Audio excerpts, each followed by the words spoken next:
falta, en primer lugar, un libro que ofrezca esa posibilidad de lectura. Va a ser difícil tratar de reivindicar literatura de niños, pues siempre vamos a tender a mirarla muy por encima del hombro, de manera algo despectiva. Y como decía antes, no tenía por qué ser así, pues personalmente me parece válido el término literatura de niños, simplemente como la literatura que los niños leen. Habrá que recordar esa frase tan citada de Michel Tournier: la buena literatura es aquella que también pueden entender los pequeños. Así que cualquier libro que puedan entender los pequeños y que por consiguiente puedan leer, en el fondo es también un libro de niños. Además, si lo planteamos de este modo, el abanico se abre y pueden entrar infinidad de libros. Sigamos con las preposiciones. Desde. Literatura desde los niños. Este puede ser uno de los apartados más complejos y polémicos. La literatura que leen los niños y los jóvenes no la escriben los niños y los jóvenes, sino los adultos. Y esos adultos que escriben para niños, ¿cómo lo hacen? ¿Se convierten ellos mismos en niños? ¿Acuden a sus recuerdos infantiles?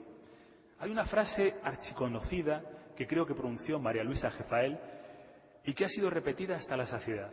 Cuando escribo para niños, lo hago desde el niño que llevo dentro.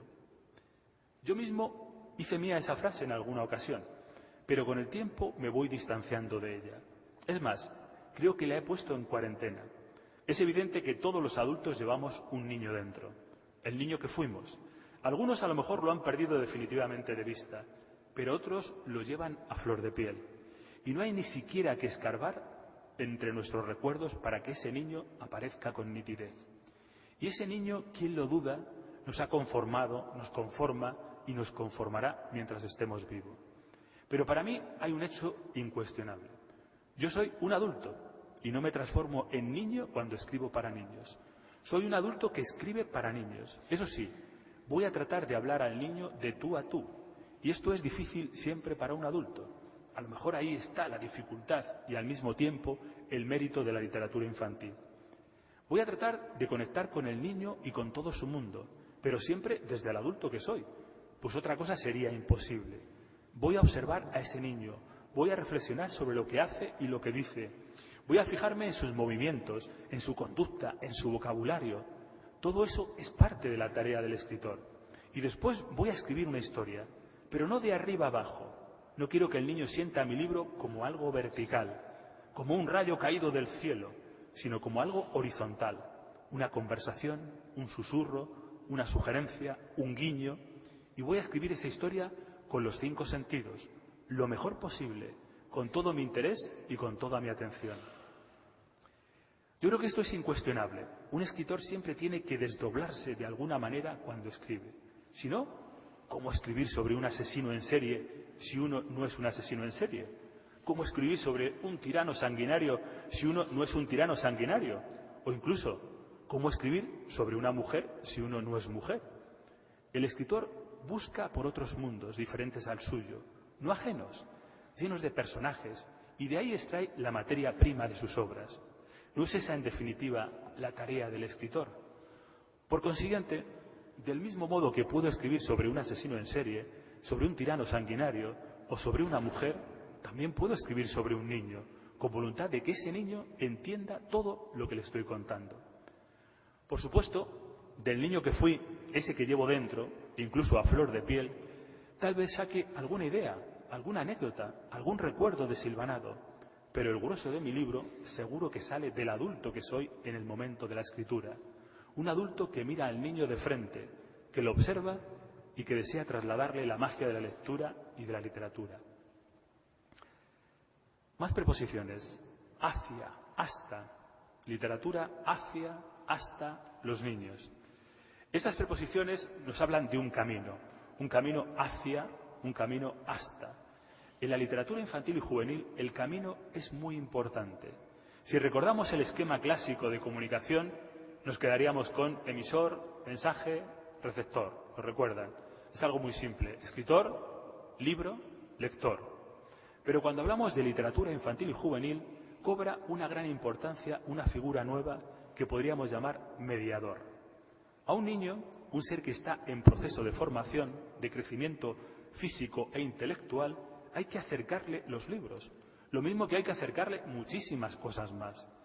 Tenemos que tener en cuenta que el acercamiento de los libros es muy importante, pues los libros no solamente pueden ser algo divertido, sino que también pueden y deben ser algo formativo.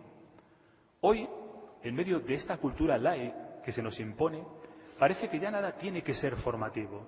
Basta con que sea entretenido. Hay que entretener, pero no formar. Y me estoy refiriendo a la sociedad en general, al mundo de los adultos, cada vez más superficial, cada vez más conformista. En España, aunque se repite que las últimas generaciones son las más formadas y mejor preparadas de la historia, creo que a la vez son las menos intelectuales. Y entendemos la intelectualidad como una forma de entendimiento, de concebir las cosas, de compararlas, de juzgarlas y de deducir otras a partir de las que se conocen. Eso debería ser el razonamiento y, en definitiva, la inteligencia. Podríamos preguntarnos, ¿estas últimas generaciones, las mejores preparadas de la historia, son también las más inteligentes? Los libros deben formar parte de la formación de los seres humanos desde su más tierna infancia. Pero a los niños es evidente, se los tiene que acercar, pero a los libros es evidente, se los tiene que acercar un mediador, que será fundamentalmente su familia o su maestro. Es importante que este mediador no le prescriba libros y lecturas sin más. Es importante que este mediador esté implicado con el niño. El mediador debe recomendar al niño un libro que previamente haya leído, que conozca y que a él también le haya parecido interesante. Lo ideal sería que el niño y el mediador leyeran conjuntamente, compartiesen el libro y el acto literario de acercarse a él, de abrir sus páginas, de leer. Uno de los males de la literatura infantil y juvenil en España en estos momentos es la excesiva prescripción de libros para niños y jóvenes y la poca recomendación o lectura compartida.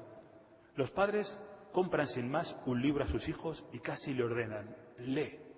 Y encima se lo ponen a la televisión, lee y deja de ver la tele. Y algunos maestros de las escuelas y algunos profesores de los institutos hacen lo mismo en muchas ocasiones. Prescriben libros, mandan pesados trabajos sobre esos libros, incluso ponen notas, pero ellos ni siquiera se han molestado en leer previamente los libros. Así no estamos recorriendo ningún camino ni hacia ni hasta ninguna parte. El verdadero mediador es el que comparte los libros, el que se pone a leer con ellos. Esa es la mejor animación a la lectura que puede hacerse. Además, el mediador podrá disfrutar a sí mismo del libro y enriquecerse también intelectualmente. Es algo que los auténticos mediadores han descubierto hace mucho tiempo.